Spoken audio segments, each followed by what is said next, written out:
আমাকে একটা আমের আইসক্রিম দাও তো। আমের আইসক্রিম লাগবে? দিই তারা।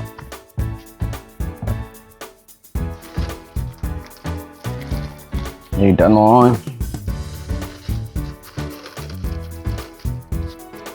এই যে কাঁচা আমের। হ্যাঁ এই আইসক্রিমটা তো, এই তো লেখা আছে MANGO মাগো, এই আইসক্রিমটা জানো পয়সা। এনজিও মাগো, কোন স্কুলে পড়েছিলে এবিসিডি তুমি? হ্যাঁ, এনজিও তো ম্যাঙ্গো হয় গো। মাগো কবে থেকে হয়ে গেল? হ্যাঁ হ্যাঁ আমাদের স্কুলে ওরকমই হয়। তুমি আইসক্রিম বিক্রি করছো, তুমি আইসক্রিম বিক্রি করো, তোমার কত মাস্টারিগিরি ফলাতে হয় না। এইটাই মাগো। আচ্ছা, ভালো কথা বলছি, তা বলছি ওদের স্কুলে এরকম করে।